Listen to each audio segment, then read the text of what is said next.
Today's guest is Christina Lombardo. Christina is a certified holistic nutritionist who specializes in trauma and recovery.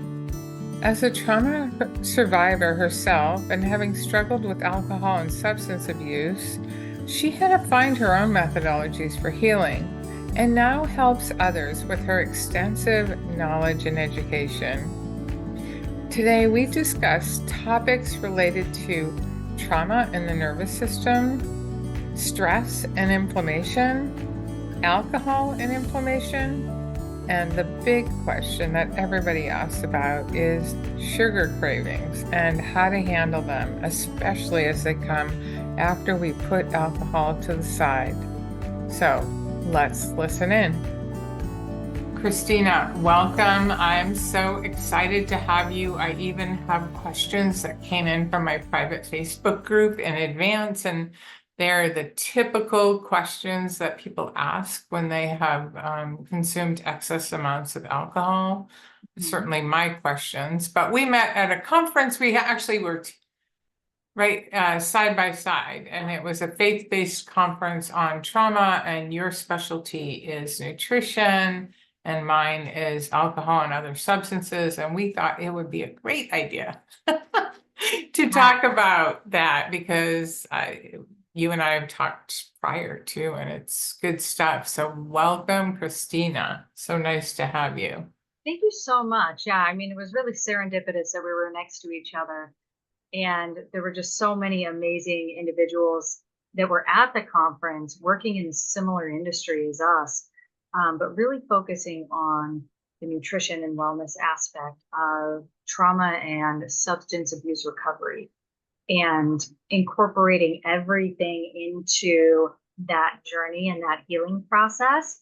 You know, I think some people want it to be kind of one size fits all. Like, I am going to take this pill and it's gonna help me. I'm gonna, take a pill and it's gonna heal my gut or get rid of my cravings, or I'm gonna do a 5-day juice cleanse and, fill in the blank. But it really is a long journey. And so we're going to talk a little bit more about that today. Yeah, well, at first, I always like to ask the question, like, how did you get to where you are? Because I have asked you that question, and boy, is it applicable to what we're gonna talk about today. So tell us a little bit about yourself and how you came to be a holistic nutritionist. Yeah, what a journey it has been. So, starting out, I am the youngest of four, and somehow, some way, I just fell through the cracks in my family. And later on, I asked my parents, how, like, what happened? And they were like, we knew you were going to be fine. And I'm like, Oh gosh, that was that, not helpful. yeah, I was like, I'm fine now because my husband has really good insurance and therapy. Um, So backtracking, I really was exposed to a lot of things no child should be exposed to. So the first time I smoked marijuana, I was 7 years old. The first time I That's used, crazy. yeah, no, my son is 10, and I'm like, I can't even. When he You turns, win the prize. Yeah, the prize I never wanted to get, right? I get a trophy exactly. and I things mean, I don't want trophies in. I thought 13 for alcohol. Well, I might have been 10 at marijuana. I don't know, but yeah, I get it. Just too young. It's way too young. The first time I used speed, I was 12. I think that was also around the first time that I drank, and just unbelievable amounts of stuff that I was unfortunately exposed to in very early years, along with neglect, not having enough food. There were certain times in my life where out of the 21 meals that a person typically eats in a week, I was eating 5-ish. And that was the Oh, 5 free meals that I was getting at school. And so when people like poo-poo on the school programs for kids, like the free lunches, I'm like, no, those free lunches saved my life. Like, I am so for free lunches at school. So I had a history of an introduction of substance abuse, with alcohol and drugs at a very young age, coupled with unfortunate neglect. You know, my parents were going through a lot and I just fell through the cracks, and a very abusive sibling.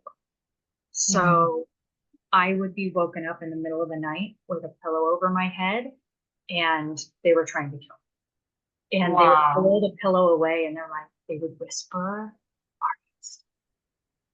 I can't hear you, what you said. they would whisper to me, "Are you still breathing?" Are you still breathing? That is frightening. Creeps, right? So I became an insomniac around 8. The doctors and therapists that I have spoken with and worked with, we all have kind of guesstimated that PTSD onset in me around the age 5, but somewhere between 5 and 8. The Wow. history of my trauma and substance abuse is wild. When I was a teenager, I was in the rave scene in New York City and New Jersey and Pennsylvania in the mid-90s. It was straight shenanigans, using all kinds of drugs, seeing all kinds of stuff I should not be seeing. And at the time, like, my friends and I would just walk into a bodega in the city, like in New York, and just buy alcohol. We were 14, 15, 16 years old. Nobody carded us. If they asked us, hey, you know, where's your ID? We're like, we're buying this for our mom. And they'd be like, okay. That was it. And we just buy alcohol and walk away. Craziness. But as I began to get older, I took a look at my life and was like, I don't think I want to live this way. And by older, I mean 17. I was like, Wow. I need to change. I don't want to live this way. You know, I'm looking at people who were older than me, and I'm like, I don't want to be addicted to substances. I don't want this life for myself. And I need to Were do you a believer at that time? no. So So I God really actually, took a hold of you. Yeah. that's an interesting question, because the first time I cracked open a Bible and began to read it, I was 8. And Mm.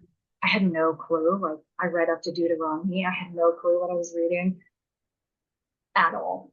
And I began to really look into and study different religions when I was about 14. And I mean, you name it, I looked into it. Of course, Rastafarianism was my favorite because I got to smoke weed and read the Bible, but I was kind of like, this isn't Wait, which religion was that? so Rastafarianism, Oh, you know, okay. like, Yeah, yeah, yeah. yeah, yeah. I was like, I think this is going to be the one for me. It was not. I I was love really it. hoping. But I really dove into, I was just searching. I wanted something that resembled truth. I wanted something that resembled home and being validated and being seen and still being loved. And I really didn't feel like I had. So Mm. I went on a hunt for it. So at 17, I stopped using drugs. But by the time I was 21, I was like, oh, I can drink legally again. So I just started drinking, and I drank like a fish. And then that became a problem. And my health began to fail, though. I had no clue I had PTSD. My blood pressure would be really low and then it would be really high. My cholesterol went high. At some point, my thyroid began to fail. I was having migraines. I was diagnosed with things like IBS and PCOS, things that I actually don't have. I just had the extreme symptoms of them. And so doctors were like, well, yeah, then you have them. Rightfully so, not bashing their ability to diagnose. And at some point towards my 30s, I was like, this can't be all it is. Like, I'm going to the doctors, my health is failing, working out. I think I'm eating healthy. Something has to shift. And then began just my journey of what is wrong. And it started with my cholesterol being 220. And the doctor was like, it's genetic. And I said, that's not a good enough answer. I work out, I eat healthy, I run, like, I cut way back on my drinking. Genetics doesn't work. And I said, I want answers. And they were like, no, it's genetic. Take this pill.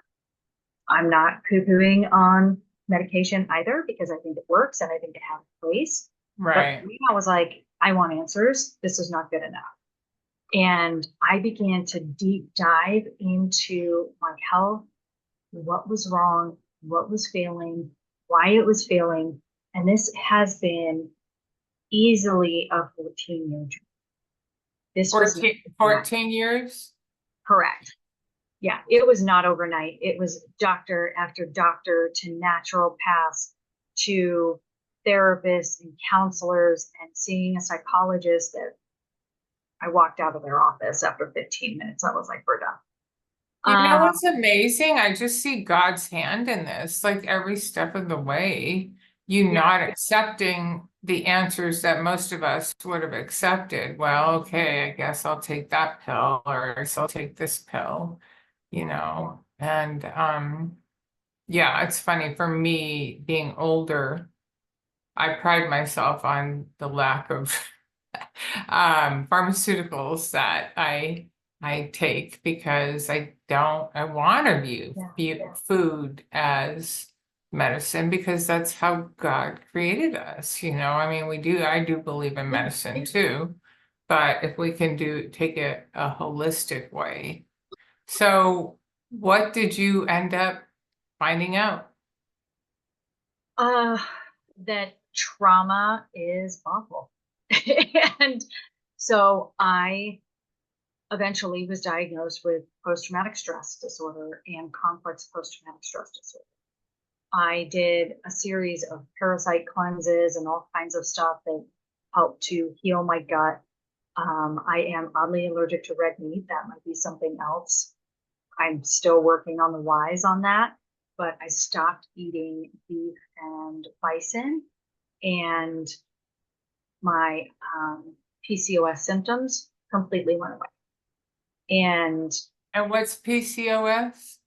polycystic ovarian syndrome, it's extremely painful. And there's a number of different symptoms that come with it. But really, what I had was excruciatingly painful menstrual cycles. And then my gut, like my abdomen, would swell all the way out. And it would be so painful. I would lay on heating pads, ice packs, and around that time of the month, I would have to call out of work and move. And taking anti-inflammatories and all kinds of stuff. And I stopped eating beef and it went away. And not immediately went away. It was like a 6-month slow process, but I don't have it anymore. Yeah, So, that's a question we're going to get into in a little bit about how long it takes to do this. yeah, so it's very interesting, piece by piece.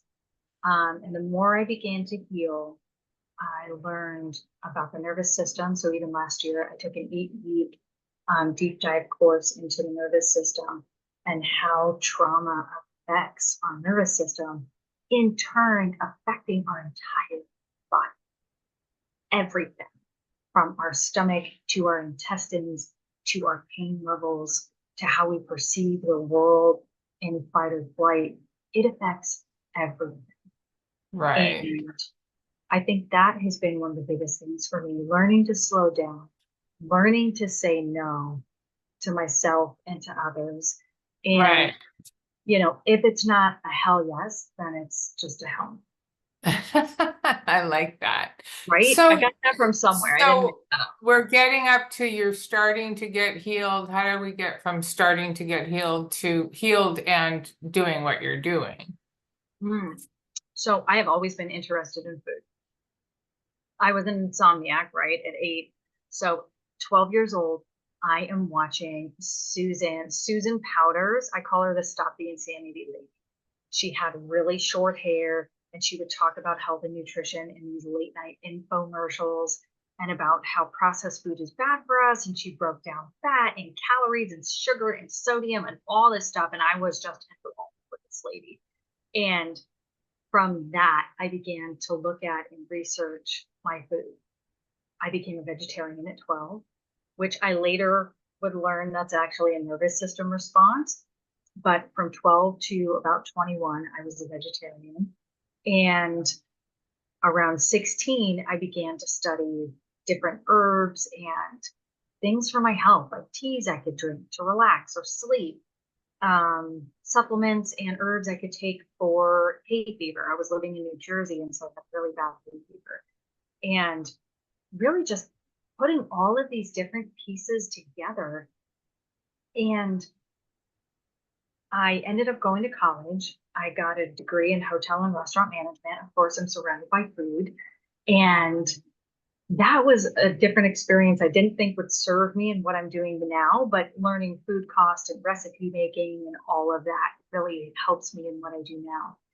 And I came to a point a few years ago. My husband and I were sitting down, and I used to get phone call after phone call after phone call from friends and family members asking for advice on health and nutrition and supplements and all this stuff. And at one point, I spent 45 minutes on the phone with somebody and I hung up. My husband looked at me and he said, "That will never happen again." And I was like, "What?" And he said, "If you're going to spend that much time on the phone with people, giving the information and the knowledge that you have," he said, "they're going to start paying." He's like, "This is ridiculous. You spend hours a day talking to people for free." And I had never even thought about it. I was Yeah, like, isn't this is that just cool? right. I was like, this is my passion. I love it, of course. But people say, if what would you do for free? Would you do it? And I was like, yeah, that's totally what I would do for free. So I went back to school and became a holistic nutritionist and got certified in that, and then got certified in sports nutrition because I don't consider myself an athlete, but I guess that I am, in the respect that I like hiking. Most people don't go like, "Oh yeah, I just felt like hiking, so I went and hiked 8 to 10 miles," I guess. So, I work out 5 days a week. I love it. So I really wanted to understand the sports nutrition aspect of it and how working out can benefit or negatively affect the nervous system because Oh, we can do wow. both. Okay. Well, A I lot of better. people say, "Oh, well, if you are coming out of addiction, then just work out." Well, sometimes your nervous system is so fried and you are in adrenal fatigue that working out will make you sick. So there really is this balance that needs to be struck. Yeah. And I'll recommend to my clients, if you begin to work out, keep track of your workout days. And if you get sick, keep a schedule and take note of it. Because a lot of people will hit the gym for, let's say, 14 days. And they're like, "Well, I just hit a wall and I had motivation." That's adrenal fatigue. Your body is saying, you ran too hard. We have this idea of go big or go home. Um, go hard or don't do it at all, whatever things that we say in our society to force people past their limits. And instead of walking into something slowly, I'm going to walk into it slowly. I'm going to let my body know that it's shifting. I'm going to let my body and my nervous system know that I'm adding stress. The body doesn't understand good stress, bad stress. It's just stress. Thank you. Okay, we're going to get into that. Before I get into it, can you give me a summary then of how you went from sick to healthy? Like how you had stress, it caused a lot of physical symptom, like physical illness. You went Yeah. to school and you became a nutritionist. Do you want to summarize that for me? Oh, goodness. That is a great question.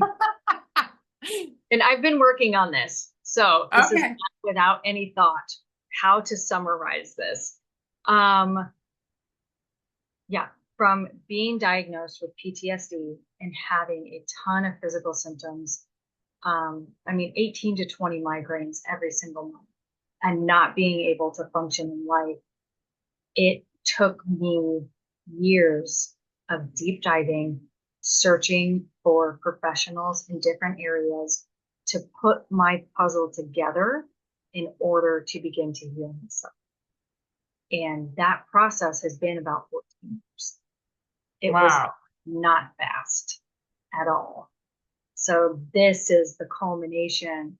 of 14 years of a two lot of work. handfuls of Yeah. professionals, um, easily two handfuls of professionals, and gathering information and really advocating for myself, listening to my gut and advocating for myself. I love that. And I love that. I mean, I want to talk about the trauma aspect too, because we met at a trauma conference and, we're both, um, you know, alcohol or substance abuse is a very typical response to trauma. And nutrition is a good answer, but that's a different specialty. But in terms of trauma, there's big T trauma and there's little T trauma, right? And for me, I had a ton of little T's over 3 decades that ended up to be a big T. Yeah. But I don't like trauma to be described as only like these horrific events. Just trauma could be having a spouse die or being diagnosed with something, or, there's just so many reasons that we develop fear. And I love the fact that you brought this fear in, because that's one of the core concepts that I teach in the Choose Freedom program is God is love, and God asks us not to fear. And there's a physical consequence to fear. So let's just start with fear and the nervous system. And I know that trauma equals fear too, but I want to not always talk about like the big T, because this is applicable to everybody in everyday's life, and people who have a lot of anxiety or depression, or it's really rooted in fear. Wouldn't you agree? Absolutely. Yeah. Absolutely. And I mean, we live in a society, not that men don't have things that they're afraid of. However, as women, we're constantly looking over our shoulder. And, I'm in all these hiking groups and workout groups, and women ask, does anybody go hiking by themselves? What weapons do you carry? Do you carry mace? Do you ever feel safe? Have you ever had? I mean, we can't just exist. If we have to learn when we're walking to our car, hey, I just went shopping and I had a great time, but now I'm walking back to my car at night. I have to look over my shoulder multiple times. I have to be totally aware of my surroundings and unlock my door and check and see if there's anybody in my back seat. Like, there is stuff that we're constantly on edge. And that puts us in a space of fear. And there's a lot of fear mongering on TV Oh, and on radio. I have 4 TVs in my house, and they are all turned off almost 24/7 all the time. I am so tired of it. Yeah, so tired It, of it. yeah, it's us versus them, and somebody's coming for us, and the world is ending. And there's so much stuff. Like, daily life is bad enough. All right. I'm just worried, if am I going to get in a car accident when I leave my house? I just want to come back home alive in one piece. Like, we don't need to add to it. But a lot of fear that we can internalize outside of the big stuff can actually be rooted in shame. Oh, interesting. It can be, if they knew who I really was, they wouldn't Yeah. like Ooh, that was a big one for me. me. Yeah, same Yeah. with me. If they knew what kind of person I was, they wouldn't like me. If they knew what I've been through, if they knew the kind of person I used to be, the things that I've said, the things that I've done, they wouldn't like me. Or the things that I think about, on a daily basis, God forbid. We are human beings. And I think the more we own that dark side of us that everybody has, the more Everybody has. I don't care who you are. Mother Teresa had it. Okay. She did. Right? Like, if you can embrace that and own it, then you have power over it. Like, Jesus came into the earth and brought light and life.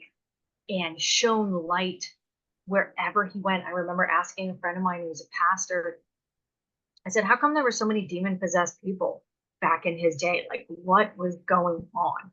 And he said, Jesus came into the world to shine light into dark places. And so it just showed what's there.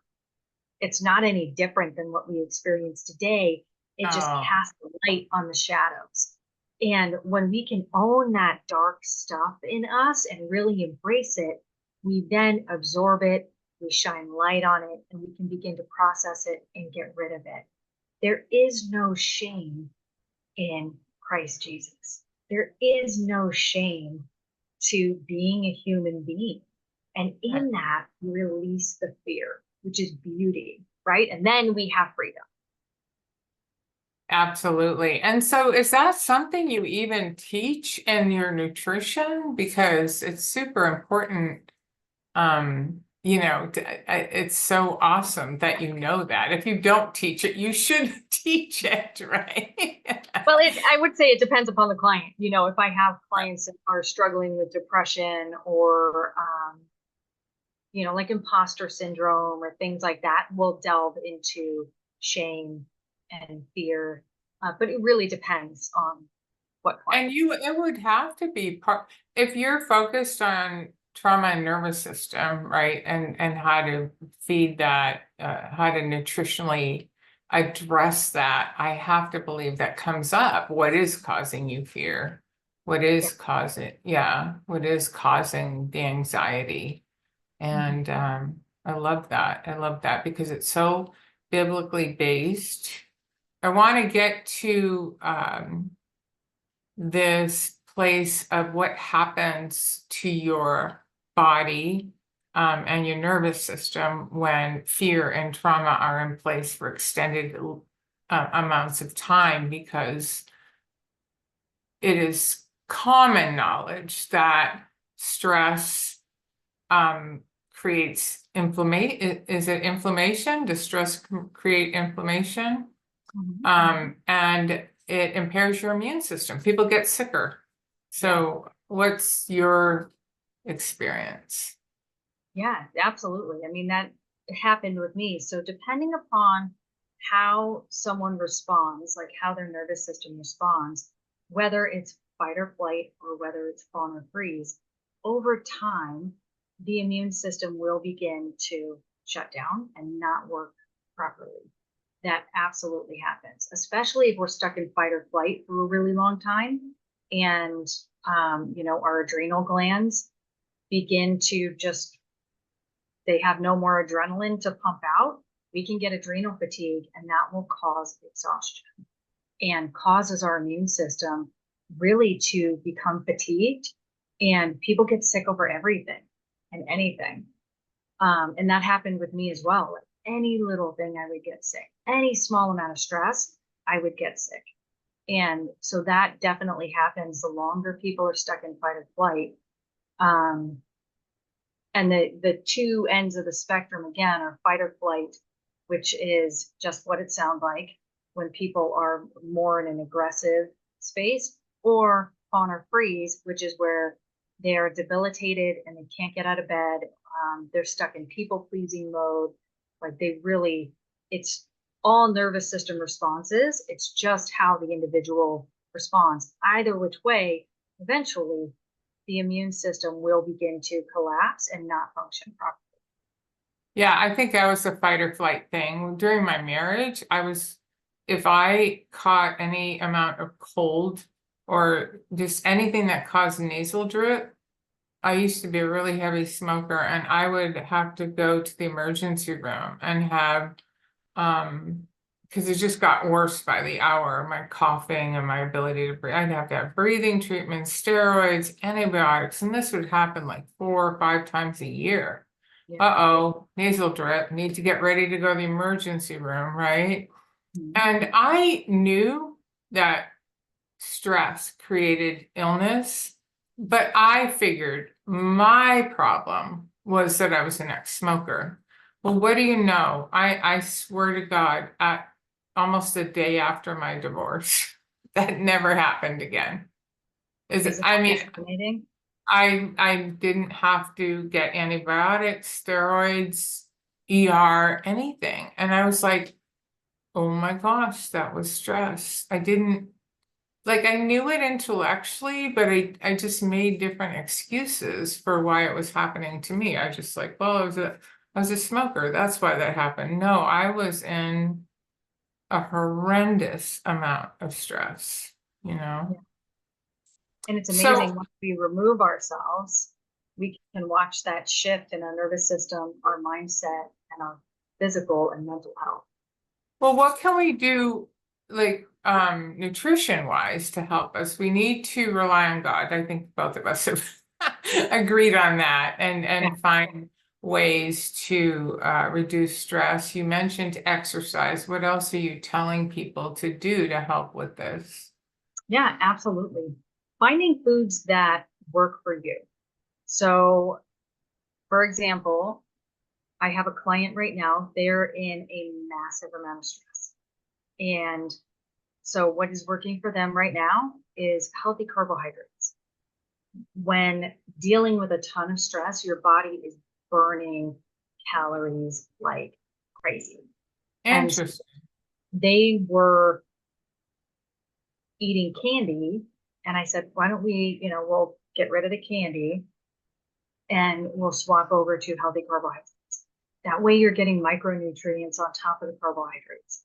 So they shifted to complex carbohydrates and cooked vegetables. A number of people will think, well, raw is best, and I just need to eat raw vegetables. It's going to be better, but they make me sick.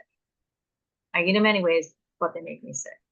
When we are dealing either in fight or flight or fawn or freeze, often our digestion slows down to a snail pace, and raw foods are very hard on our digestive system and on our stomach. So, cooking vegetables, eating fresh fruits. If the fruit makes you sick, don't eat it. If the vegetables make you sick to your stomach, don't eat it. Or you just gave people a lot of excuses not to eat. Well, here's the deal. Like, if you're, and I say this graciously, if you're being a child about it, well, I don't want to. That's different than we need to parent ourselves. And that is one of the hardest things about being an adult, truly, that I've learned is learning to parent myself and saying there are some things like kombucha that I'm going to drink because it's good for me, not because I like it. I'm going to, and I also look at other fermented foods to eat that I do enjoy, like sauerkraut. I take selenium every day and it is super disgusting. But I need it for my thyroid. So I take selenium and iodine for my thyroid every day, and I don't care how gross it is. So there's a difference between I consume this and I physically get ill and my gut gets distended, or I just don't like eating vegetables. Right. And I do it in my little kid voice because I hear, a child coming out when people say that stuff. I get it. I get it. I know. Yeah. And me too. Um, and there can be some food sensitivities. There can be some allergies there.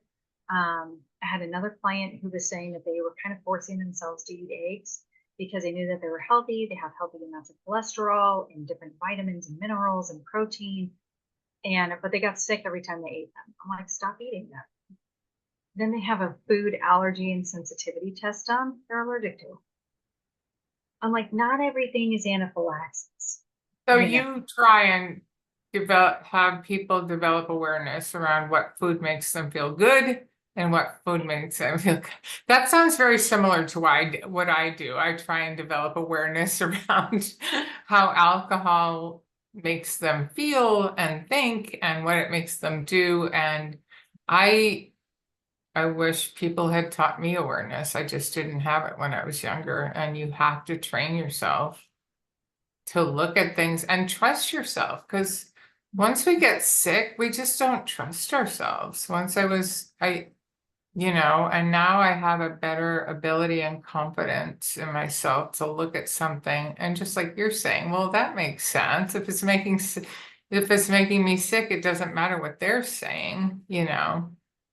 and That's it. I had another client, they said, I asked them what their diet looked like, and they said that they ate an apple every day. And they said, because I know it's good for you, it has, vitamin C and fiber. They said, but every time, I go to bring the apple to my mouth and I dry eat. And I go, why are you eating it? And well, because it's good for me. I said, but your body is telling you. I said, so you eat the apple and then how do you feel? Well, I feel nauseous. Okay. And I went down a list. I said, do you have an aversion to these foods or do you get nauseous when you eat these foods? And she's like, yeah, about 50% of everything that you listed on that list, I get sick when I eat, but I eat it because it's healthy, like carrots and kiwis and, all kinds of stuff that I just rattled off, in the middle of the consultation. And I said, everything that I just listed has an enzyme in it similar to latex. So are you allergic to latex? And she's like, I actually am. And I said, so those foods, while they are healthy for some people, they're not for you. Your body is telling you, I don't like this. It's that simple. We have enough food. Like we have access to a lot of food in this country, thank God. We have options and choices. So we can choose something else. Right. Well, how about, the big thing we've been talking a little bit about it is this inflammation, and boy, alcohol creates a lot of inflammation. And what does that mean? What does inflammation mean? How do you get rid of it? Is it in the foods that you eat? And you want to just talk about inflammation in general? Because I know one of the Facebook participants wanted to know about that too. And specifically, how long, especially for the people on my end of things that are listening to this and have used alcohol. So people are taking a 12-week challenge, right? And they want to understand, like, I know this is toxic. I removed it. I know alcohol causes inflammation. But of course, we're in the I want it now culture. And of course, I want it now too. But they want to know how long it takes to recover from a very inflamed situation. I think even one person who asked the question has a diagnosis of some form or another. Yeah, so that is a great question. And honestly, again, it really depends upon the person, how long the inflammation has been occurring and what is causing it. So alcohol is a huge one. That is, especially with the research that we have today, scientifically proven to cause inflammation, not just in our stomach, but our intestines, in our brain. I mean, alcohol has some really negative effects. So, but so does sugar, and so do certain foods. So for we're going to talk about sugar last, so that everybody has to listen to the whole podcast. I wanted to drop that in there though. And, it really does, and yeah, and that is refined sugar. Yes, I have learned that. I have learned that because I definitely have a bad relationship with refined sugar, and it is out of my life now. I can't deal with it anymore. And that can be really a hard addiction to break. So inflammation can be caused from a number of different things, depending upon the person. I always tell my clients minimum 30 days, like don't look for anything for 30 days, but truly it's around 6 to 12 months. Wow. And it can take, because how long did it take for us to get sick? How long did it take for the body to begin to fail?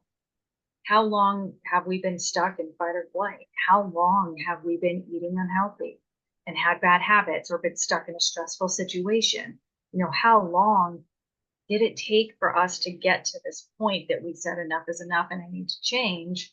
It takes time and the body will heal. It is beautifully designed. How long will it take to heal? I love that. And that is my experience. Certainly as I watch people go through 12 weeks, which is about 3 months, everybody's feeling better within 30 days. And then I noticed, wow, even more at 60. And but the answer to that is, well, for the 12-week challenge, right, is like, oh my gosh, life is going to be so much better. But the thing is, and I love that you said this, things just keep getting better. I have gotten healthier every month, every day, every year. I do this. I feel like the older I get, the healthier I get. Because Yeah. of course I took alcohol out, and then slowly the sugar thing showed up. And I didn't get more sick. Well, let's put it relatively. My sugar habit made me fatter, caused me to sleep less, and made me feel bad about myself. And so that was enough of a consequence for me to get it out. But I know, it can be as deadly, especially with diabetics, right, as anything else. But that was that was great. So let's just transition to sugar, because that is a huge, huge question. Well, for even me, right? Because that's what I transfer to, but this is not 100%, but very typical. Why do we transfer from alcohol to sugar? Yeah. Great question. And alcohol, as you know, transfers to sugar. Mhm. And so our body gets so used to consuming that sugar that when we Does it always transfer to sugar? Because the hard some of the bourbons or stuff like that, it's not always sugar, is it? I always thought it was the dopamine effect, or is it sugar? so in our body, it breaks down into sugar, but it is a dopamine hit. So we do something that releases dopamine. So it's not that we drink alcohol and it creates dopamine, it's that we're doing something, right? So we're doing something for a dopamine hit. The dopamine is released, but then the body breaks it down into sugar. And so when we stop consuming, we need that double fix. We need the sugar and we need the dopamine. And oftentimes that breaks down into refined sugar. And it's quick, it's accessible everywhere. You can consume the sugar and get that It's in dopamine. every grocery checkout aisle at every holiday event. It's kind of like alcohol, right? It's at church when you volunteer. Of course, it needs to be good. The donuts are there. It's so true. And I mean, who's going to eat the fresh fruit, right? Like there's donuts sitting there. Yeah, Um, yeah. yeah, or the mini blueberry muffins. I miss those. Yeah, it is. So a typical transfer, and not for everybody, but for a lot of people coming off drugs and alcohol, the transition is to refined sugar. Yeah, and I wonder if that isn't for me, I felt like it was the dopamine hit. Like I could literally tell, like, just because I'm so aware now. Of course, I wasn't high, but I could feel a sort of high, Hmm. from the sugar. I'm like, oh my gosh, I'm going for the high. Yeah, You well, know. it does. It creates a sugar high, and then we crash from that. Um, Right. I mean, so that is a real thing, and I think I've seen, family members who are recovering alcoholics who will consume sugar until they're shaking, and that's their fix. That's, Right. that's And that's what we're trying to avoid. So how do you help somebody with a processed sugar problem? yeah, I'll tell you how I did it, but let's hear from the expert. yeah. So I will typically, with a sugar craving, I will typically start with behaviors. When are you consuming sugar and how much, what kind, at what moment? A lot of times it will be they didn't eat properly. I'll hear I was doing intermittent fasting or I skipped breakfast and then they reach for refined sugar. Or I was stuck in a meeting and I skipped lunch. And so I just ate this because it was there. So a lot of times it will break down first things first, looking at habits. How and why is the sugar consuming happening, and what can we do to mitigate the blood sugar crashes so that you're making better food choices instead of reaching for the refined sugar. And then looking at what is it fulfilling? Did you have a bad day? Is it, I had a good day, and so I'm rewarding myself with this extra sugary coffee drink? Is it, I had a bad day, so I'm, Yeah, eating so it's guilt? kind of the same as alcohol. What are we using it for? We're okay. So interesting, because that's exactly like alcohol, in terms of developing awareness. However, I don't think that's me. So I want sugar after I eat a healthy salad. Mhm. Do you get that? I want it after a meal. Yeah, so I mean, I don't know the reasoning, but I definitely have seen that before. And the from one client that I had, she was so great. She said, I reach for these things because I deserve. I ate something healthy, so I deserve this. I did something healthy, so I deserve this. And it was this roller coaster effect that she was on, where she would work out for 3 days straight and eat really healthy, and then take herself out for a really horrible meal and, 3 pieces of cheesecake from her favorite restaurant. And she's like, well, I did something healthy, so I deserve it. And Yeah, I'm not sure. I mean, I'll have to look at that to see, but I felt like it was a real physical. Here's what I've come up with. I really need it. Well, maybe it is, because sometimes I can solve it with peanut butter, and peanut butter is not sugar.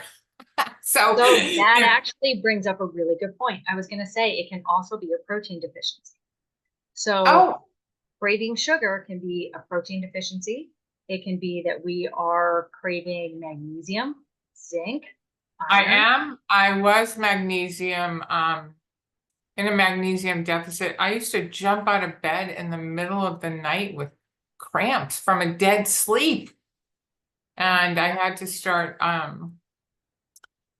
start magnesium, and that's awesome. The one thing I did do, for me, I went from processed sugar and I just couldn't go cold turkey. So I went to fruit, and that really, it's, I think it's cool to see how fast your body can be transition to fruit. I still had a lot of sugar cravings, but I just didn't make myself feel bad or guilty about grabbing a banana, an apple, blueberries, whatever I chose. Mhm. And now that I've done that, now I'm losing weight. Now I just squash you know, the amount of fruit. Now, you can't just eat fruit all day, but that's how I I mean, it's good, manage. but you get a lot of antioxidants, you get a ton of fiber, you vitamin C. There's some really good stuff that we get from eating fruit, but that is a nice transition. So I love that you were able to do that and that that worked for you. So, and then the peanut butter thing that you brought up as well makes a really good point, that it can be that we're not consuming enough protein. And that can be plant protein or animal protein. It can also be that maybe we have an overgrowth of candida that is thrown around a lot. And I have to candida can check. hide I, anywhere. I have to check that, because years ago I did hire a nutritionist, and I did have candida and I had to deal with it. So it wouldn't surprise me, because I'm sure I drank after that. Because I think, does drinking and candida, are they connected at all? Do you know? It can be. So the drinking can completely throw off your gut flora, and that is where the candida lives. And it loves sugar, it loves carbohydrates. I'm So writing a any sort note of for food. myself to, Yeah. I need to call you and check my candida. Yeah, and it can show up a number of different ways. So it can be in our gut, it can show up in our mouth as thrush, it can show up as athlete's foot, jock itch, yeast infections. It can be a number of different things that are reoccurring, that are signs and symptoms of candida. And Can sugar you get craving can be a part of that. can you get rid of candida without, like, naturally, or there has to be a process that you're aware of it and you do something about it, isn't there? It's not Yeah. something that you can just change your eating habits and get rid of, is it? Or how do you get rid of candida? So they're changing eating habits is a big part of it. So you can do it naturally. You can go and get medication. It's a little pink pill from the doctor. I can't remember the name of it, but it's usually prescribed for candida overgrowth. So you can go and get medication, or you can do it through food and supplements. So it can be a number of different things. Shifting diet is absolutely part of it. And then it can be there are supplements geared towards candida cleanses and what is it called? Grapefruit seed extract. So that can be used as well to kill candida. That is a really strong supplement. So I don't Ah, recommend it to everybody. It is dependent on the client and where their gut health is at, eating habits and that type of stuff, because it's really strong. But that would be like every day, 3 times a day, for 2 months. So with the medication, usually the medication is prescribed for a month or 2 months. To do it without medication is a month or 2 months. So either which way, you're looking at a month or 2 months. Just the process is a little bit different. so I come into you, and I might definitely do that right after we'll book an appointment right after this. But I tell you that I am a former excessive drinker. We don't use the term alcoholic in our and I'm struggling with a few things. What's going to happen? What are we going to do first? Yeah, so I walk through 5 different aspects of someone's personal being. So we look at stress management, sleep habits, nutrition, supplements, and physical activity. So all of that ties together to create a picture of the whole person and different areas that we need to work on. I had a client come to me who said, I need you to tell me what to eat. So we walked through all 5 of those aspects, and no matter what I told them to eat, their body was not going to digest it because their stress is through the roof. So instead of focusing, it was okay, we can shift your nutrition here just a little bit to get some better food in you. However, we need to work on stress management so that your nervous system can relax enough for your body to be able to digest food properly. So it really depends upon the client. When it comes to getting rid of sugar cravings, it is lifestyle and nutrition for sure, and supplements. So I would focus mostly on those and see, what are you eating? What are you consuming? What are you drinking? And go from there. And what are them, just so we can give people a little bit of a idea, what are the supplements we should be looking at kind of globally, making sure that we're, good on? I don't Or is Yeah, you it's have to very do it? individually recommended. So Okay, well, that's good to know. I mean, yeah, I don't know. Like, I've heard somebody say, multivitamin will take care of like 80% of it, and maybe it will. I don't know. some people feel better when they take a multivitamin. Most people I talk to get sick from that. And I'm like, if you get sick from it, don't take it. Pretty simple. Yeah, I'm kind of from that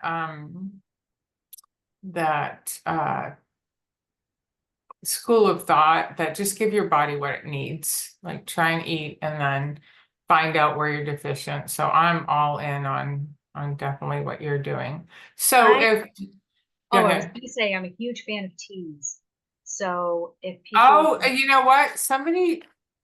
You are, because somebody brought up the fact that they were coughing stuff up in their lungs from sporadic drinking and smoking binges. Well, I would just say I used to be a 2 to 3 pack a day smoker, and I had a lot of bronchial issues, and I have no bronchial. As a matter of fact, I've gotten tested and I've had doctors say you have better lungs than me, but I do exercise a lot.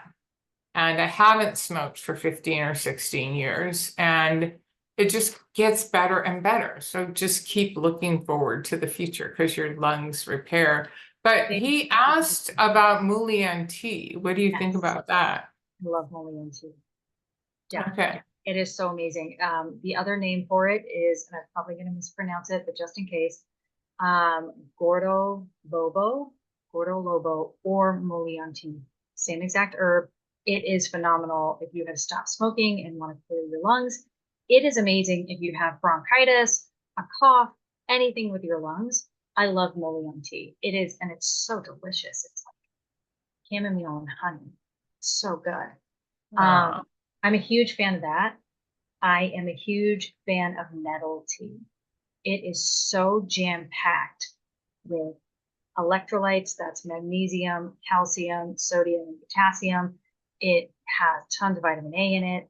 Um, it is just an all-around like phenomenal tea to drink. So nettle tea, if you want, hey, I feel like I need more vitamins, drink some nettle tea.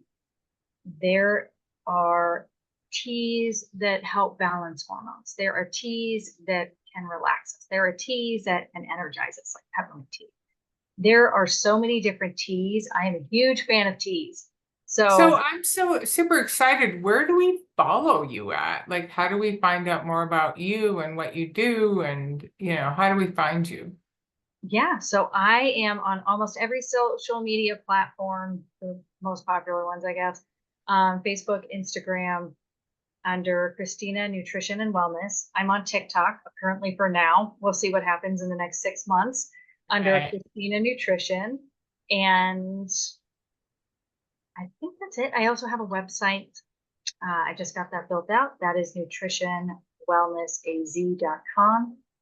And it's so interesting sitting here talking with you. I don't talk too much about herbs and stuff online, but I get so pumped about that stuff. It is Yeah, well, so when you much see the space. when you see their work, and versus the pharmaceuticals, my mother, she just trusted every doctor, and at the end of her life, man, she was on so much medication. It was just her body was having a hard time balancing it all. So kind of made me sad, but it keeps me on this path that I'm on.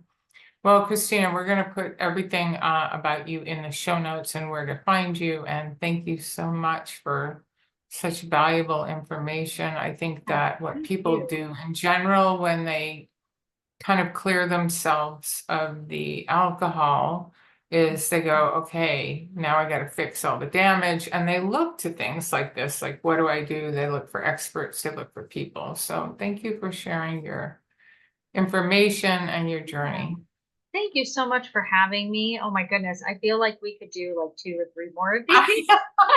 Well, I'll keep asking questions. We'll just have you back, or we'll do a whole show Perfect. on sugar. Yeah. Oh my goodness. On sugar, we could talk about just herbs and supplements. Like, yeah, we could definitely talk for a while. So thank you so much for having me on. And I just really genuinely appreciate it. I'm looking forward to hearing more success stories coming out of your 12-week group. They Yeah, had presented some really great questions as well. yeah. I'm gonna add you to my friend and supporter email list as long as it's okay with you. So, Yeah, absolutely. okay. Thanks again.